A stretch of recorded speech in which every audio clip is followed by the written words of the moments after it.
Hi friends, आज आपण बटाट्याची साधी सोपी आणि पटकन होणारी झटपट होणारी बटाट्याची भाजी करणार आहोत। त्यासाठी आपण 2 कांदे उभे चिरून घेतले होते।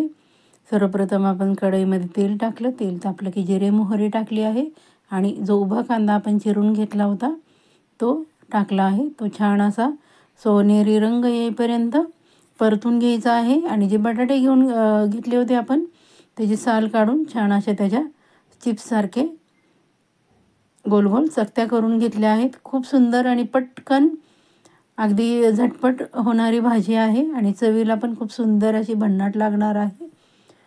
चला मग पटापट लाईक, सबस्क्राइब आणि शेअर करायला अजिबात विसरायचं नाही।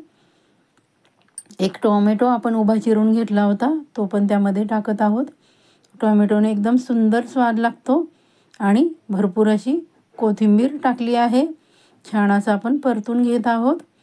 माझ्या चॅनलवर आपण अजून नवीन असाल तर पटापट चॅनलला लाईक करा, सबस्क्राइब करा आणि शेअर करा। हळद टाकली आहे आपण आणि मसाला जो माझा घरगुती काळा मसाला आहे तो टाकला आहे।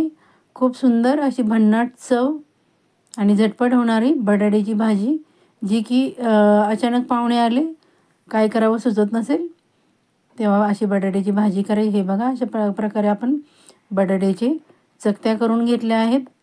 अगदी 5 मिनिटात होणारी भाजी आहे, त्यामुळे मैत्रिणींनो करून बघा। कशी वाटली ती कमेंट्स करायला अजिबात विसरायचं नाही आणि तुम्ही केल्यानंतर भाजी कशी झाली ती पण मला सांगायला विसरायचं नाही। त्यानंतर आपण चवीपुरतं मीठ टाकलं आहे आणि छान असं परतून घेणार आहोत। खूप सुंदर झाली आहे भाजी आणि वास पण खूप सुंदर येतोय। त्यानंतर आपण थोडंसं पाणी टाकणार आहोत जेणेकरून तो बटाटा लगेच शिजेल। थोडासा शेंगदाण्याचा कूट टाकला आहे, तुमच्या आवडीप्रमाणे टाकायचा आहे, जसा तुम्हाला हवा असेल त्या प्रमाणात। आणि सुंदर बघा अशी उकळी आली आहे भाजीला। पटकन करण्यासाठी मुलांना डब्याला काय भाजीला नाही तर पटकन तुम्ही ही भाजी अगदी 2 मिनिटात करू शकता। तयारीला पण जास्त वेळ लागत नाही आणि बटाट्याची भाजी करायला पण अजिबात वेळ लागत नाही। आपण झाकण ठेवून 5 मिनिटं मंद गॅसवर शिजवून घेणार आहोत। बघा किती सुंदर झाली आणि पटकन झाली बघा, अजिबात वेळ लागत नाही, तयारीला पण वेळ लागत नाही आणि बटाट्याची भाजी करायला पण अजिबात वेळ लागत नाही। अगदी तुम्ही 5 मिनिटात बटाट्याची भाजी झटपट करू शकता। अगदी आवडीने खातील अशी सुंदर बटाट्याच्या चिप्सची भाजी रेसिपी तुमच्यासाठी आणली आहे।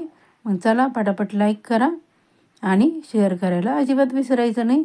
पूर्ण आपण त्यामधलं पाणी आटवून घेणार आहोत आणि कोरडी झाल्यानंतर आपण भाजी तुम्ही कशाबरोबर पण खाऊ शकता, चपातीबरोबर, भाकरीबरोबर किंवा भाताबरोबर, वरण भाताबरोबर तोंडी लावू शकता। तुमच्यासाठी रेसिपी आणली आहे। रेसिपी शेवटपर्यंत पाहिल्याबद्दल धन्यवाद।